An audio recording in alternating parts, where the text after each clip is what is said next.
इसके पीछे एक कहानी का वर्णन आता है। हनुमान जी क्यों आए अर्जुन के रथ पर?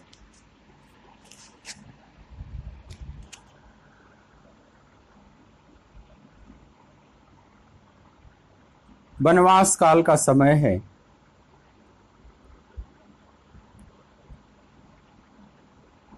पांचों भाई, पांचों पांडव और द्रौपदी एक जगह स्थित हैं। सबको प्यास लगी और उसी समय एक हवा का तेज झोंका आया और उसमें एक सहस्त्रदल कमल लहराता हुआ आ गया उस आंधी के झोंके में, जिसकी 1000 पंखुड़ियां थी। बहुत सुंदर कमल। द्रौपदी ने उस कमल को उठाया। देखिए, बड़ा अद्भुत कमल है। 1000 पंखुड़ियों वाला कमल, सहस्त्रदल कमल है ये तो बड़ा दुर्लभ प्रजाति का है। इसका मतलब जिधर से यह कमल आया है उस तरफ कोई सरोवर है और वहां और भी ऐसे कमल होंगे। द्रौपदी ने भीम से कहा, यह आर्यपुत्र, ऐसा लगता है कि इधर कोई सरोवर है और वहां और भी ऐसे ऐसे कमल होंगे। मेरी इच्छा हो रही है कि आप और भी कमल पुष्प लेकर आइए, मैं भगवान की पूजा करूंगी। भीम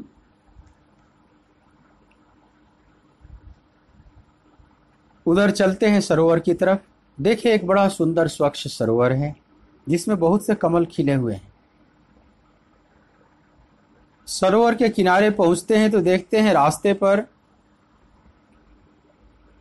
एक बूढ़ा बंदर लंगूर लेटा हुआ है।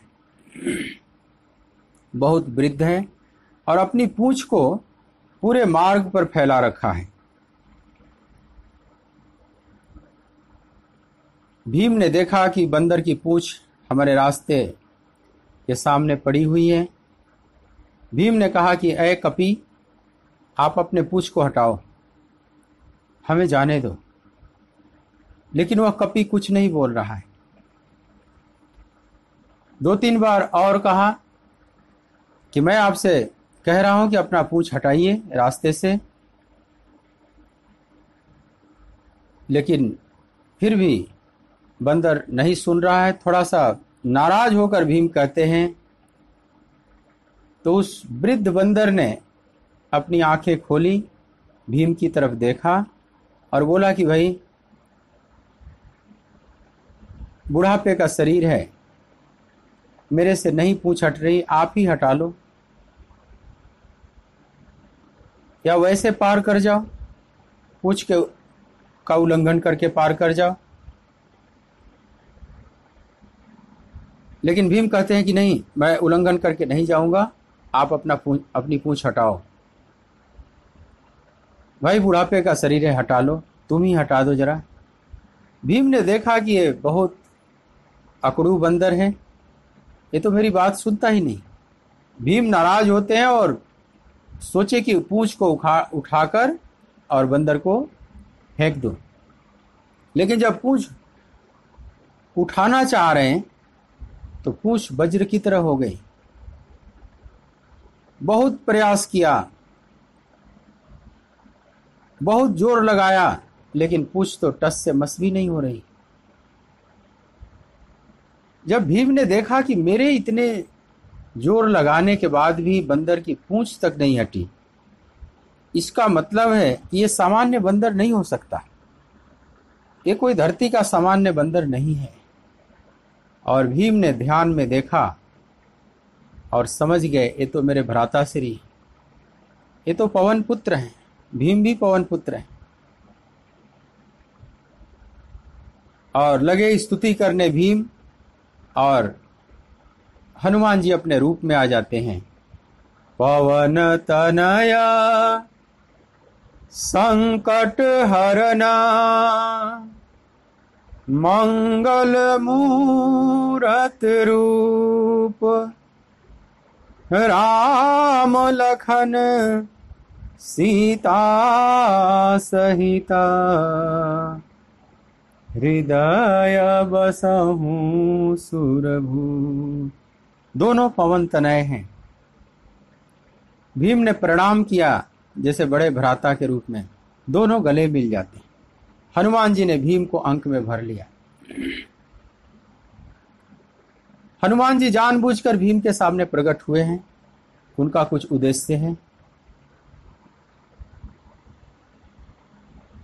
भीम पर प्रसन्न है हनुमंत लाल और कहा कि भ्राता भीम, कुछ मांगो, कुछ वर मांगो, मेरा देने का मन हो रहा है तुझे। हनुमान जी ने कहा कि हे पवन पुत्र, आप जैसे भक्त का जिसे दर्शन प्राप्त हो गया, इस सबसे बड़ा प्रसाद तो मेरे लिए यही है, और मुझे क्या चाहिए। हनुमान जी ने कहा कि फिर भी मेरा कुछ देने का मन हो रहा है। भीम ने कहा कि अगर कुछ आप देना ही चाहते हैं तो एक वर दीजिए। हम लोग वनवास किस कारण से काट रहे हैं आप सबको पता है, और यह वनवास की अवधि पूरी होने के बाद भी लग नहीं रहा है कि दुर्योधन राज्य देगा। यह महायुद्ध निश्चित है और मैंने प्रतिज्ञा भी ले रखी है दुर्योधन और दुशासन को मारने का, क्योंकि पांचाली का जब अपमान हो रहा था वह दृश्य मैं भूल नहीं पाता। तो मैं यह भी नहीं चाहता कि यह समझौता हो जिस कारण से यह युद्ध टल जाए। तो युद्ध तो अवश्यम भावी है, निश्चित है। तो मैं चाहता हूं कि आप मेरी तरफ से रहें, इस युद्ध में मेरा साथ दें, हम लोगों का साथ दें।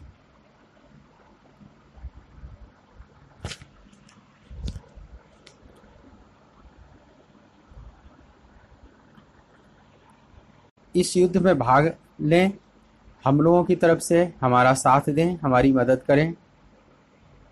हनुमान जी ने कहा कि भाई, युद्ध का जो काम है वो तो त्रेता में ही मेरा पूरा हो गया है। अब तो प्रभु ने मुझे धरती पर छोड़ रखा है प्रभु भक्ति का प्रचार करने के लिए, भक्तों की मदद करने के लिए भक्ति के मार्ग पर। तो मैं सीधा युद्ध तो नहीं कर सकता, लेकिन तुम्हें वचन देता हूं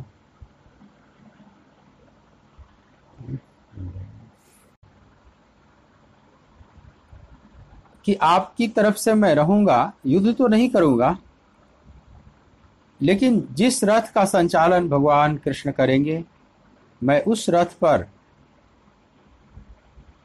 विराजमान रहूंगा,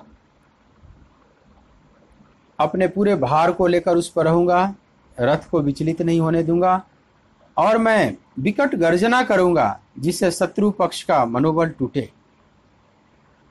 पर सीधा मैं युद्ध में भाग नहीं ले सकता। बिना थोड़ा नेटवर्क आज डिस्टर्ब है, चलो इसी में अपना कार्यक्रम करते हैं। हाँ, माइक बंद कर लो बिना।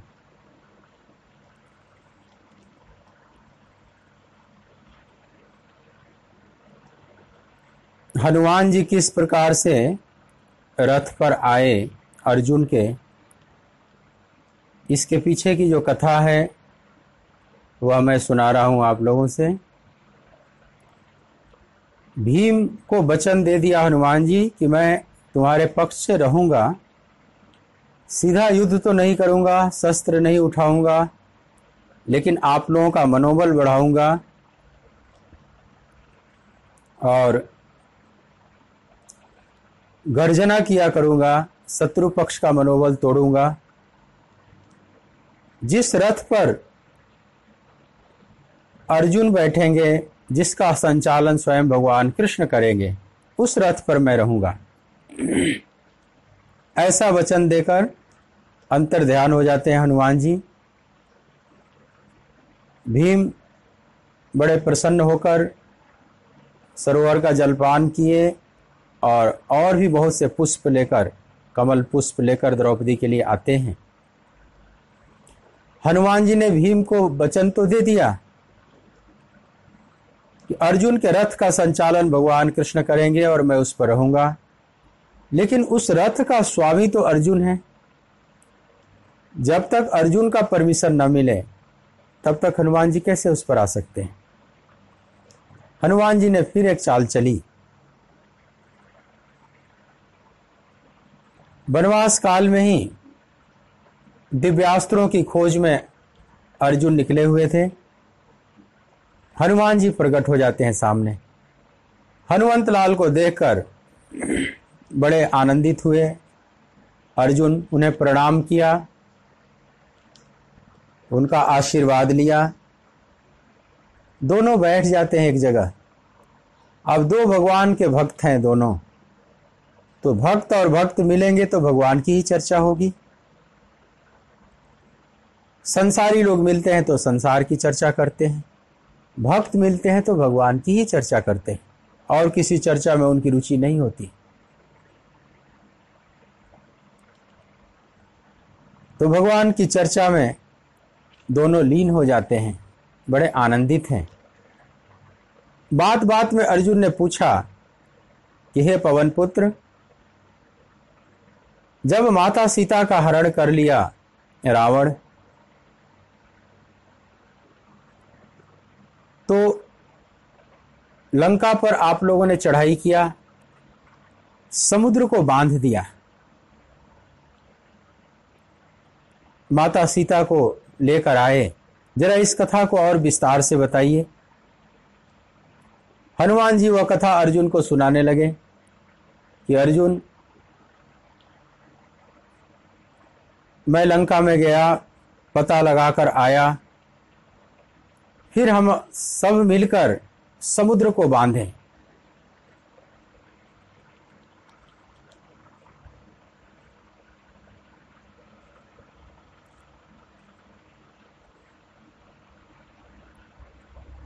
हम सभी,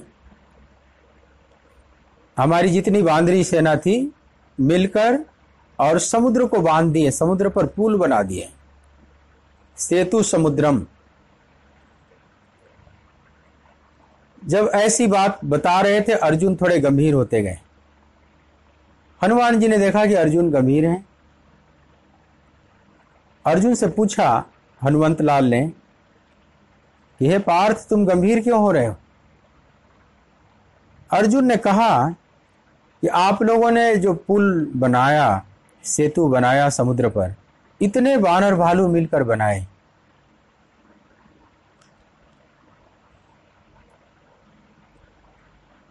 इतने लोगों को श्रम उठाना पड़ा, इसमें कौन सी बड़ी बात है? हनुमान जी ने पूछा कि फिर तुम होता तो क्या कर लेता? आखिर समुद्र को बांधना कोई बच्चों का खेल तो है नहीं।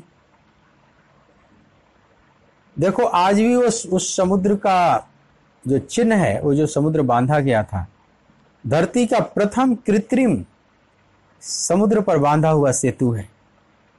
और यह आज के वैज्ञानिकों ने कहा है, अपने पुराणों ने और अपनी कथाओं में तो है ही, लेकिन नासा के वैज्ञानिकों ने इस बात को सिद्ध किया कि लगभग 10 लाख वर्ष पुरानी यह मानव निर्मित सेतु है। जब उस सेतु को तोड़ने का जब काम चल रहा था, क्योंकि श्रीलंका और भारत के बीच में वो सेतु है और वहां से बड़े बड़े जहाज नहीं गुजर पाते, तो पूरे श्रीलंका का चक्कर लगाकर आना पड़ता है। अंग्रेज चाहते थे कि इसमें काट कर चैनल बना दें, लेकिन बहुत खर्चीला मामला था, बहुत कठोर पत्थर है वहाँ का, उतनी टेक्नोलॉजी भी उस समय नहीं थी, धन भी नहीं था। लेकिन जब टेक्नोलॉजी बढ़ी, भारत आज़ाद हुआ, आर्थिक रूप से भी मजबूत हुआ भारत, तो वह परियोजना पारित की गई, सेतु समुद्रम परियोजना, काट कर उसमें से चैनल बनाया जाए जिससे बड़ी बड़ी जहाज़ें यहीं से गुजर जाएं। लेकिन उसके बड़े भारी नुकसान भी हैं। कई पर्यावरण भी इसके विरोध में भी थे, लेकिन सरकार नहीं मान रही थी। मनमोहन सिंह की सरकार थी। मनमोहन सिंह ने उस समय के तत्काल प्रधानमंत्री उद्घाटन भी कर चुके थे सेतु समुद्रम परियोजना का फीता काट चुके थे जाकर। सारे बड़े बड़े कुल क्रेन वगैरह आकर वहां पर डट गए थे। ठीक एक संयोग कहें, उसी समय नासा के जो वैज्ञानिक हैं, अंतरिक्ष में जो अपने उपग्रह छोड़े हुए हैं, national aeronautics and space association जो नासा है, अमेरिका का सबसे बड़ा धरती का अंतरिक्ष अनुसंधान केंद्र है, वे अपने सैटेलाइट से पूरी पृथ्वी को देखते रहते हैं। वैज्ञानिक जब वहां देख रहे थे तो समुद्र के अंदर देखे कि भारत और श्रीलंका को जोड़ने वाला एक यहां पर रिज दिखाई पड़ रहा है। अंदर एक ब्रिज है और एक प्राकृतिक नहीं है, एक कृत्रिम है, ये मानव निर्मित है। उन लोगों ने यह भी पता लगा दिया। शायद वैज्ञानिकों को पता भी नहीं होगा कि भगवान राम ने यहां पर सेतु बनाया था। उसी समय उसका चित्र भी आ गया, वह सैटेलाइट का चित्र, लगभग 2007 वगैरह की बात होगी, मेरे ख्याल से 2007 के आसपास की बात, 7 या 8। और वह जब चित्र भारत आया तो लोगों की भावनाएं उमड़ पड़ी, उसका विरोध होने लगा तोड़ने का, और सुप्रीम कोर्ट ने उस पर रोक लगा दिया है। आज तक रोक लगा हुआ है।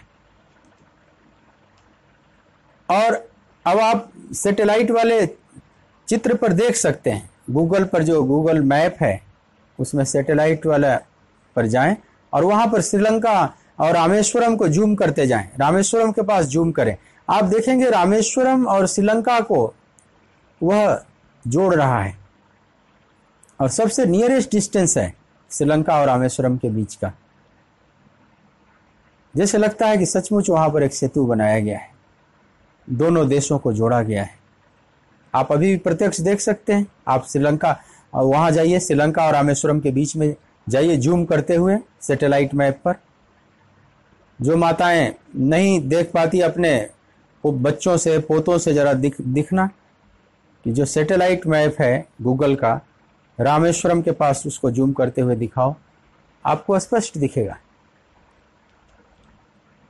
और वह परियोजना रुक गई, सेतु टूटने से रुक गया, तो निश्चित ही एक बहुत बड़ा काम था।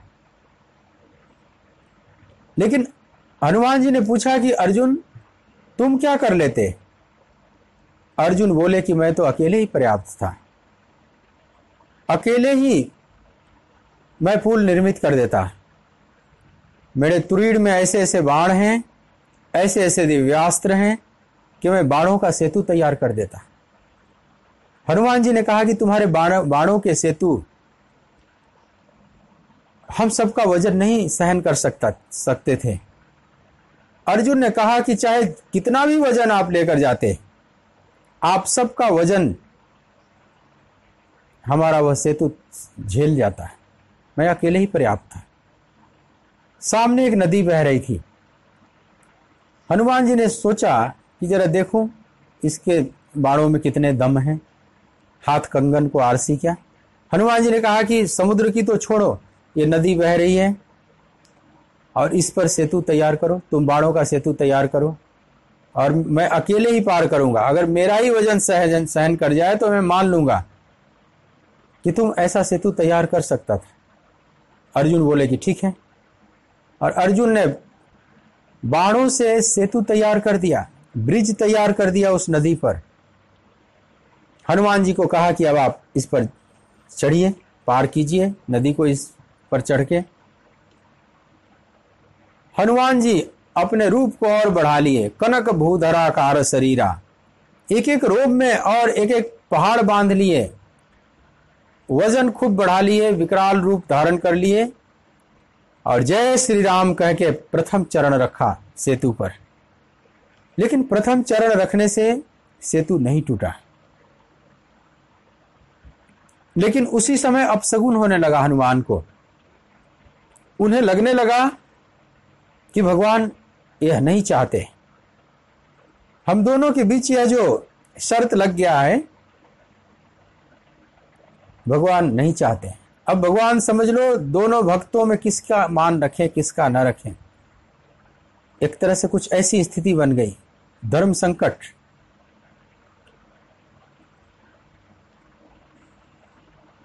एक कुम्हार की दो बेटियां, एक भक्त था, उसकी दो बेटियां थी, एक कुम्हार के यहाँ ब्याही थी और एक किसान के यहाँ।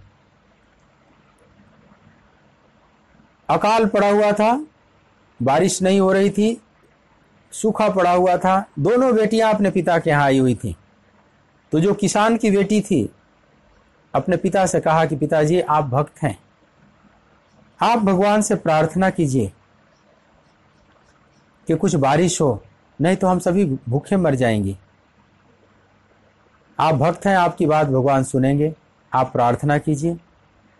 तो कुम्हार की बेटी भी वहीं पर थी, बोली कि नहीं पिताजी, सारे घड़े बाहर पड़े हुए हैं और बारिश होगी तो सब गल जाएंगे, हम सब भूखे मरेंगे, बड़ा भारी नुकसान होगा। अब बताओ पिता क्या करे, किसकी सुने किसकी न सुने। कुछ इस तरह का धर्म संकट भगवान के सामने उपस्थित हो गया और हनुमान जी के अंदर भगवान प्रेरणा करने लगे कि तुम पीछे हट जाओ।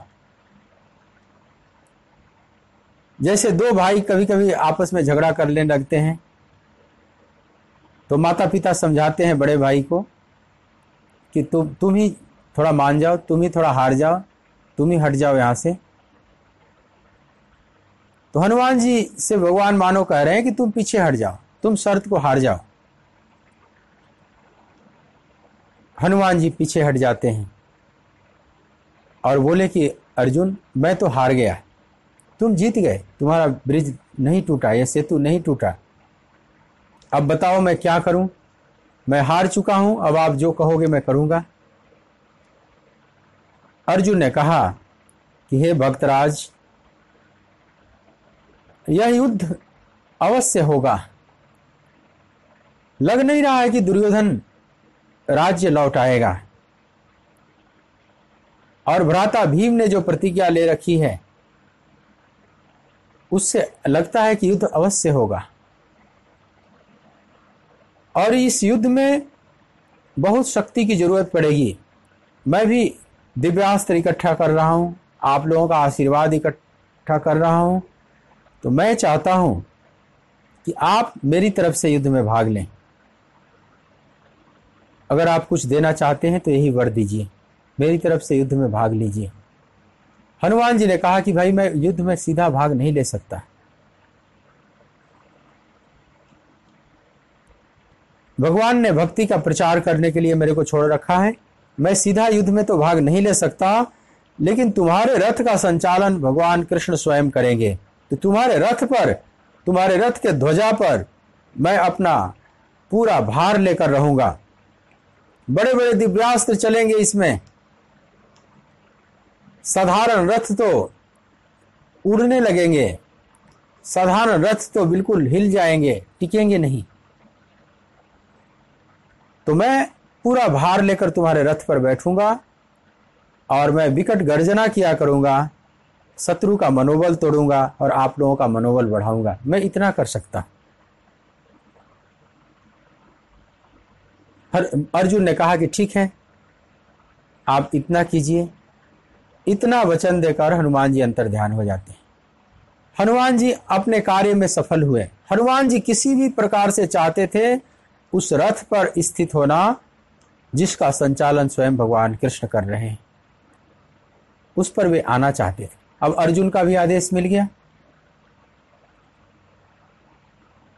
तो हनुमान जी अर्जुन के रथ पर विराजमान हैं। इसीलिए कपि ध्वजा, यहां पर जो संजय शब्द प्रयोग कर रहे हैं, कपि ध्वजा मतलब जिसके ध्वजा पर स्वयं, कपि मतलब हनुमान जी हैं, हनुमान जी स्वयं विराजमान हैं। अथ व्यवस्थितान दृष्ट्वा धार्तराष्ट्रान कपिध्वजः। हनुमान जी भगवान का ही कार्य करते हैं, भगवान के कार्य में सहयोगी हैं, भगवान का कार्य करना उन्हें बहुत अच्छा लगता है।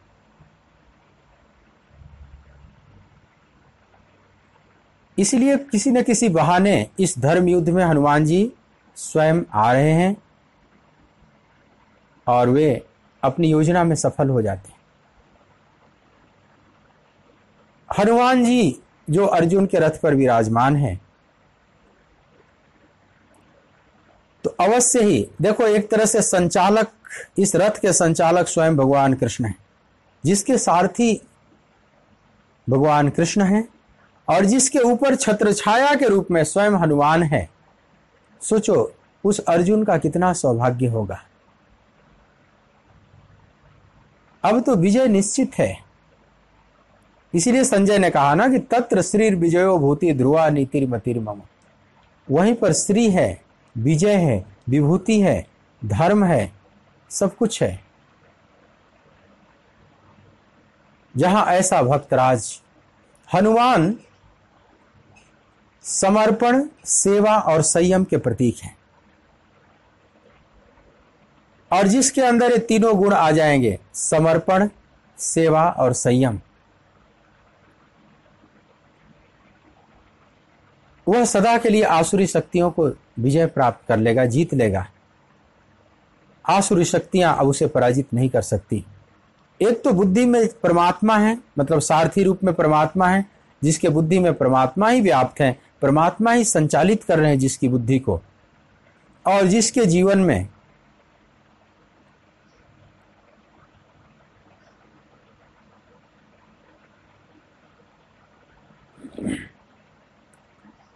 बोलिए भक्तवत्सल भगवान की, और जिसके जीवन में हनुमान की तरह सेवा, समर्पण और संयम हो।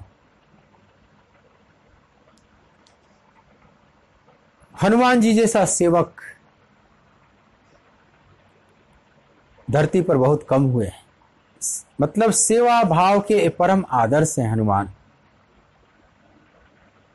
परम सेवक हैं।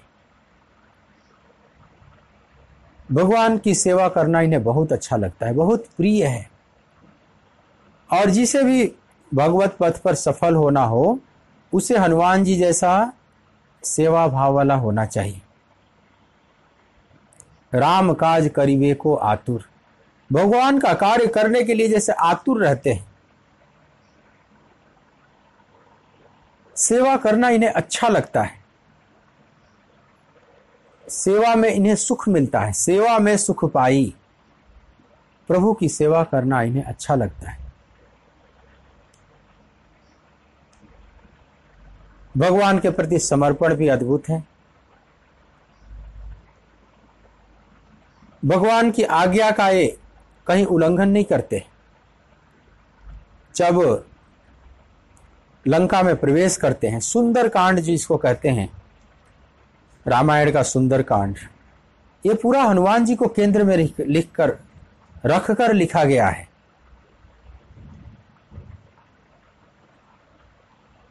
इसीलिए इसका नाम सुंदर कांड है, क्योंकि एक भगवान का सुंदर भक्त है केंद्र में, और उसी की कहानी को लिखी गई। और उस सुंदर भक्त में आप तीनों पाएंगे, सेवा, समर्पण और संयम। सेवा तो अद्भुत है, भगवान का कार्य करने के लिए उस माइक लंका में भी प्रवेश कर जाते हैं हनुमान जी।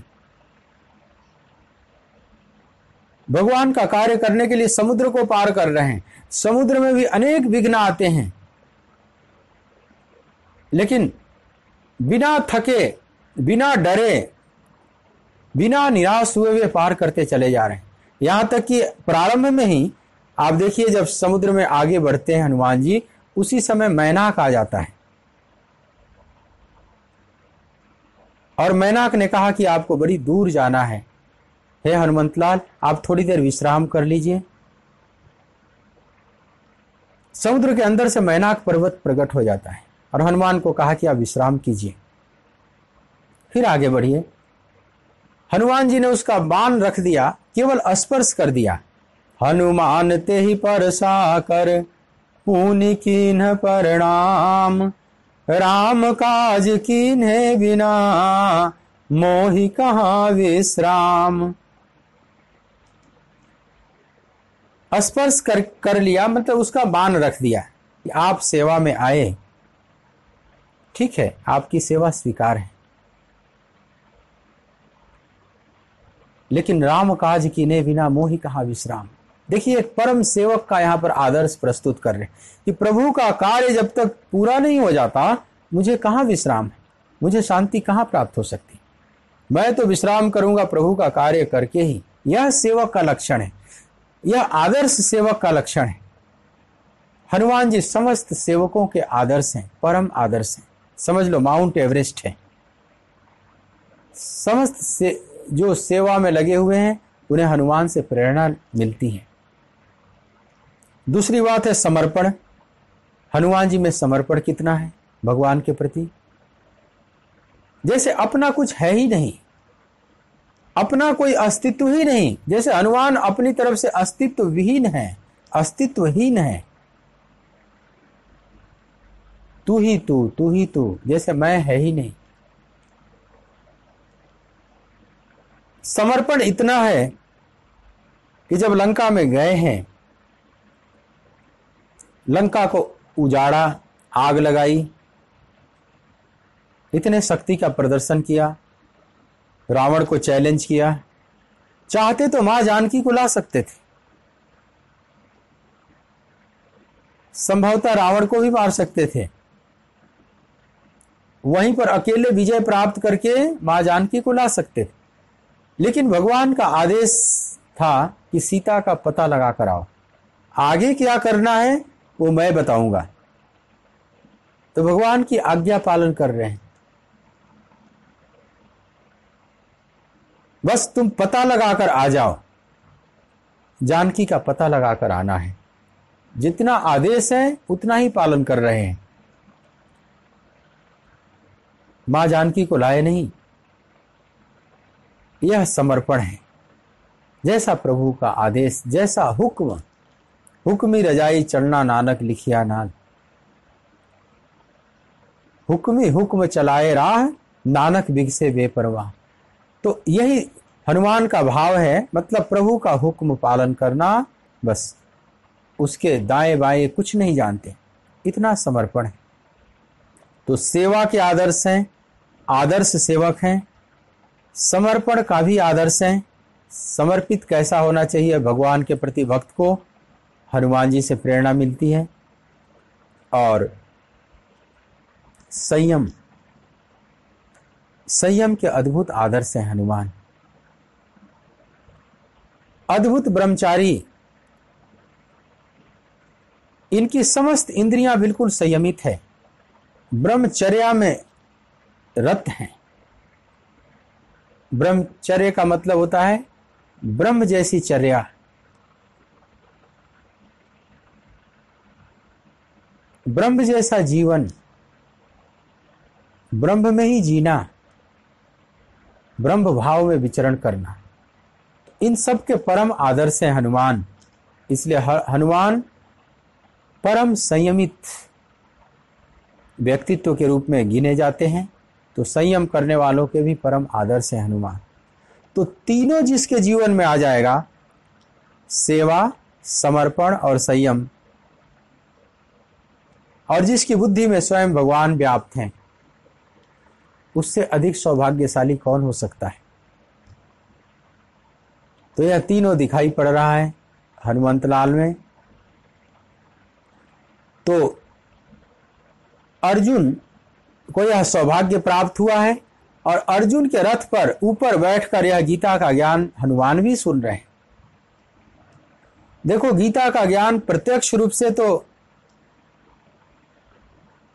अर्जुन सुन रहे हैं, भगवान कृष्ण उपदेश जो दे रहे हैं अर्जुन सुन रहे हैं, संजय दूर से सुन रहे हैं, महर्षि व्यास अपने दिव्य दृष्टि से सुन रहे हैं। लेकिन उस रथ पर हनुमान जी भी सुन रहे हैं। इसीलिए गीता के प्रथम श्रोता अर्जुन है और हनुमान भी हैं, संजय भी हैं, महर्षि व्यास भी हैं। ये चारों प्रथम श्रोता हैं। हनुमान जी ने देखा कि ये तो अद्भुत संवाद शुरू हो गया। जहां युद्ध प्रारंभ होने वाला है, प्रवृत्ते शस्त्र संपाते धनुरुद्धम में पांडव, ठीक शस्त्र चलने की तैयारी के क्षण में अब युद्ध प्रारंभ होने वाला था, लेकिन यहां पर एक अद्भुत आध्यात्मिक वार्ता प्रारंभ हो जाती है।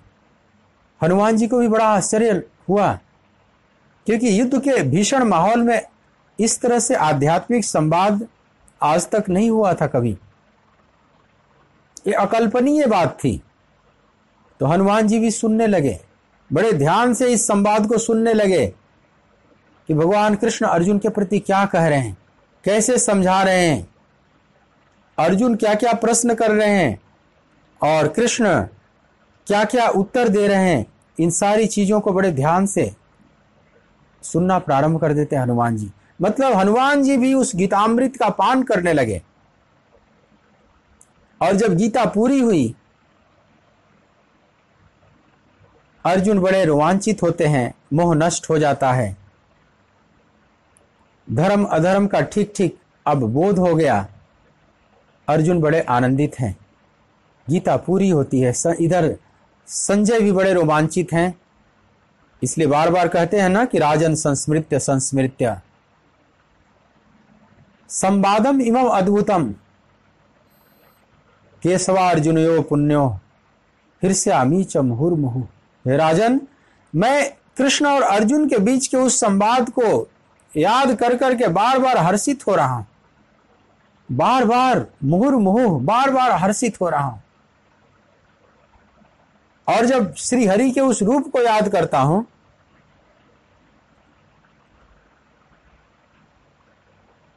रूपम अत्यद्भुतम हरे, हरि के उस अद्भुत रूप को याद करता हूं, तो फिर विस्मयों में महान राजन हृष्यामि च पुनः पुनः, मेरे को महान आश्चर्य होता है और बार बार पुनः हर्षित होता। इधर संजय भी बड़े रोमांचित हैं, महर्षि व्यास को वो धन्यवाद देते हैं। व्यास प्रसादात श्रुत्वा न एतद् गुह्यम अहम परम, महर्षि व्यास के कृपा प्रसाद से यह अत्यंत गोपनीय वार्ता सुनने का सौभाग्य मुझे मिला। बार बार महर्षि व्यास को धन्यवाद दे रहे हैं, अपने सौभाग्य की सराहना कर रहे हैं, यह अद्भुत संवाद सुनकर और अद्भुत भगवान के रूप को देखकर। इधर महर्षि व्यास भी बड़े आनंदित हैं कि भीष्म पर्व में जहां से युद्ध प्रारंभ होता है, भीष्म पर्व लिखना प्रारंभ करते हैं। जब तक भीष्म पितामह सेनापति रहेंगे तब तक यह भीष्म पर्व चलेगा। लेकिन महर्षि व्यास ने देखा कि भीष्म पर्व महाभारत का धन्य होने जा रहा है। ये तो अद्भुत संवाद एक मिल गया। महाभारत प्रारंभ होने से, युद्ध प्रारंभ होने से पूर्व एक अद्भुत ज्ञान का प्रकरण आ गया। अब तो मैं सुंदर ढंग से इसको लिखूंगा, सुंदर ढंग से छंदबद्ध करूंगा इसे। इसलिए महर्षि व्यास भी बड़े आनंदित हैं, बड़े रोमांचित हैं। इधर संजय भी रोमांचित है, अर्जुन भी रोमांचित है और हनुमान जी भी बहुत रोमांचित हैं इस अद्भुत संवाद को सुनकर। और इतने रोमांचित थे कि रथ ध्वजा से नीचे कूद पड़े, भगवान के चरणों में प्रणाम किया हनुमान ने। भगवान कृष्ण ने देखा कि अच्छा, इस संवाद को हनुमान आपने भी सुनी, लेकिन आपने एक दो भूलें की। आप ऊपर बैठकर सुन रहे थे। वक्ता जब बैठते हैं व्यासपीठ पर तो श्रोता थोड़े उससे नीचे बैठते हैं, यह मर्यादा है। आप मेरे ऊपर बैठकर सुन रहे थे और चुपके से सुन रहे थे, आपने चोरी से सुनी। मेरे को तो ध्यान ही नहीं था कि आप भी सुन रहे। तो इसका आपको थोड़ा दंड मिलेगा। हनुमान जी ने कहा कि हे केशव, जो दंड देना है आप दे लो, लेकिन मुझे तो बहुत आनंद आया है। वो दंड स्वीकार है, यह चोरी ही सही, ऊपर बैठकर सुनने का यह अपराध भी सही, क्योंकि मुझे तो पता ही नहीं था कि आप इतने बड़े ज्ञान का उपदेश देना प्रारंभ करेंगे। और फिर मैं तो भूल ही गया कि मैं ऊपर हूं, बैठा हूं कि नीचे बैठा। मैं कोई सत्संग भवन में थोड़ी आया हुआ था, मैं तो युद्ध भूमि में आया हुआ था, मुझे तो कुछ पता ही नहीं। लेकिन फिर भी आप जो भी दंड देंगे वो मुझे स्वीकार है। भगवान कृष्ण ने कहा कि आपको प्रेत योनि में जाना पड़ेगा। हनुमान जी ने स्वीकार कर लिया कि ठीक है, यह मुझे सहर्ष स्वीकार है, लेकिन यह भी बताइए कि प्रेत योनि से मैं बाहर कब आऊंगा, मेरा उद्धार कैसे होगा, मुक्ति कैसे मिलेगी।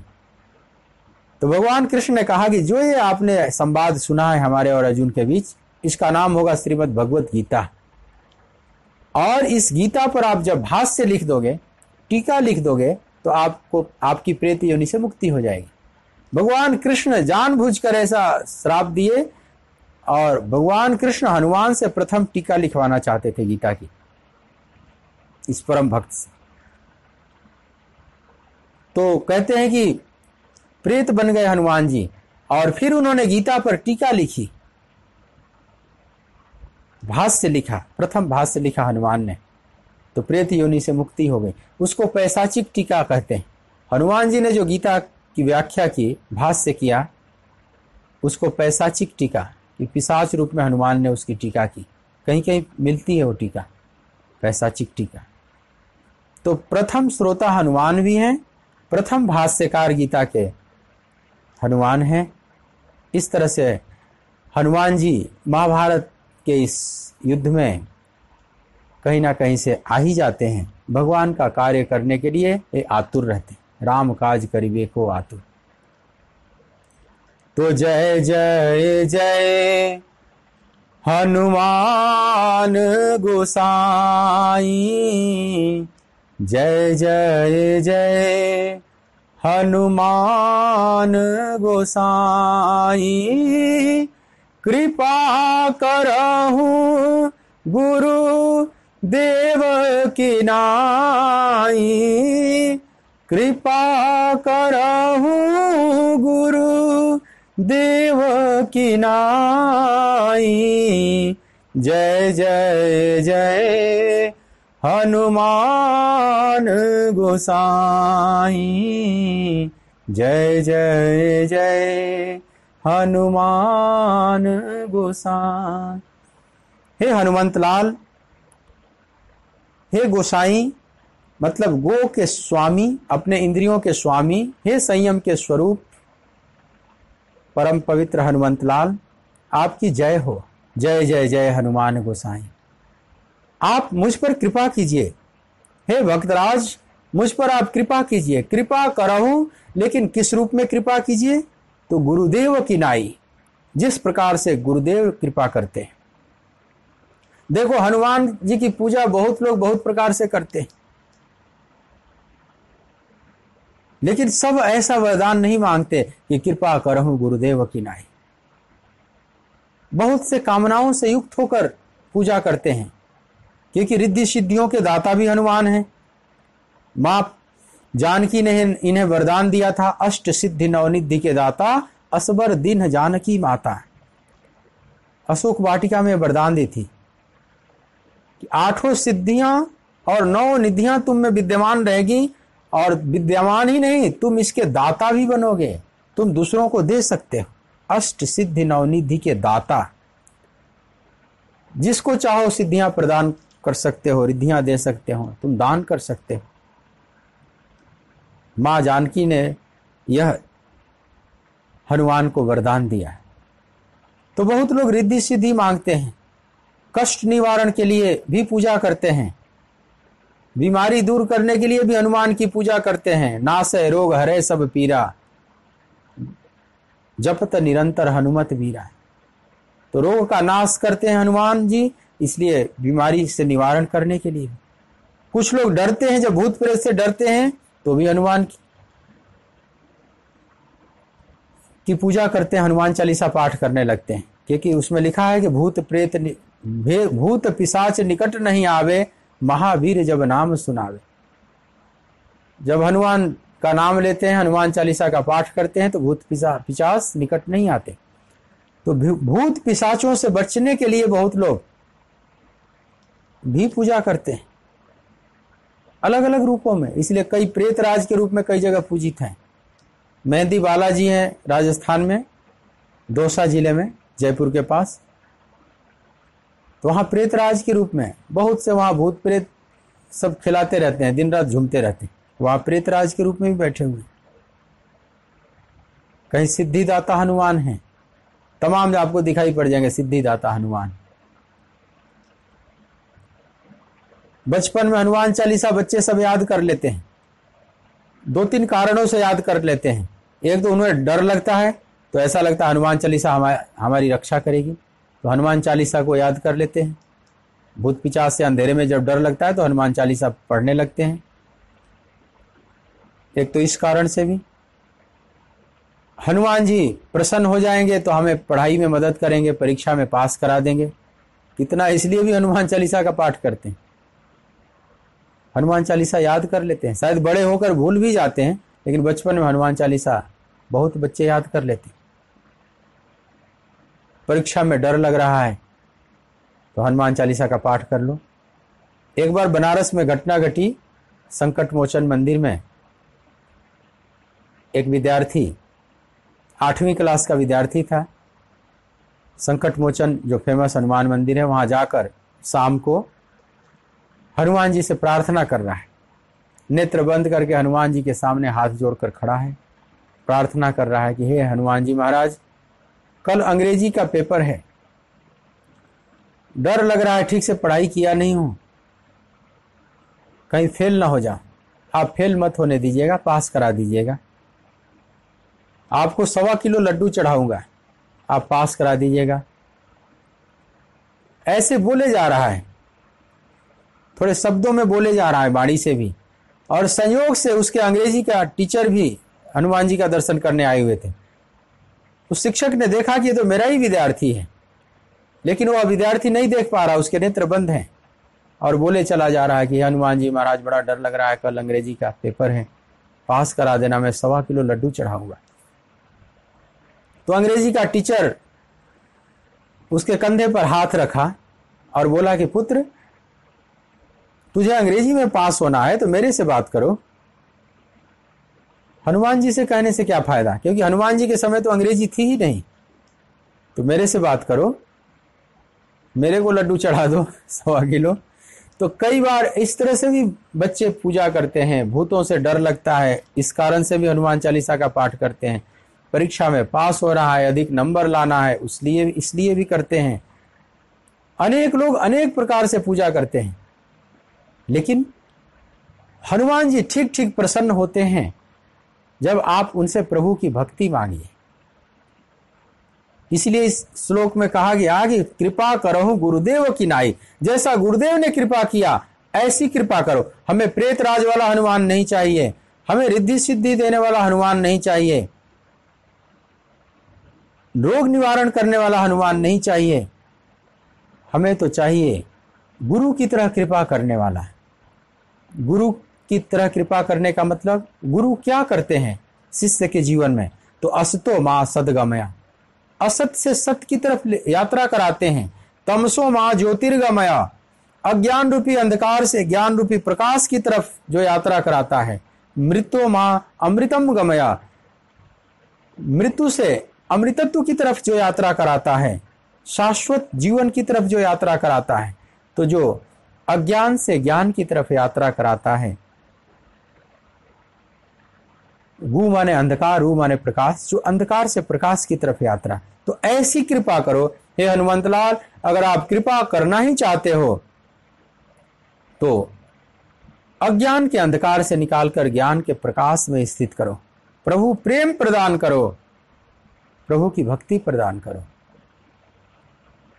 ऐसी प्रार्थना करनी चाहिए, तो हनुमान जी को भी अच्छा लगता है। बाकी जिस भाव से आप पूजा करते हैं उसके भाव के अनुसार वो सब मिलता है, लेकिन श्रेष्ठ मांग यही है कि जय जय जय हनुमान गोसाई, जय जय जय हनुमान गोसाई, कृपा करहु गुरु देव की नाई, कृपा करहु गुरु देव की नाई, जय जय जय हनुमान गोसाई, जय जय जय हनुमान गोसाई।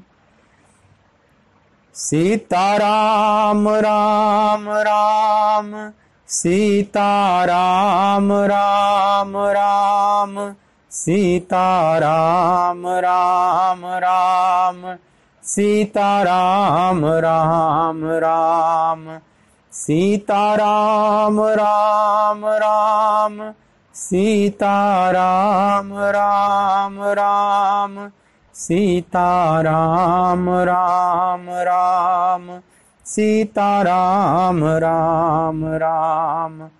राधे श्याम श्याम श्याम, राधे श्याम श्याम श्याम, राधे श्याम श्याम श्याम, राधे श्याम श्याम श्याम, राधे श्याम श्याम श्याम, राधे श्याम श्याम श्याम, राधे श्याम श्याम श्याम, राधे श्याम श्याम श्याम। बोलिए भक्त वत्सल भगवान की जय, सच्चिदानंद भगवान की जय। ओम नमः पार्वती पतये, हर हर महादेव।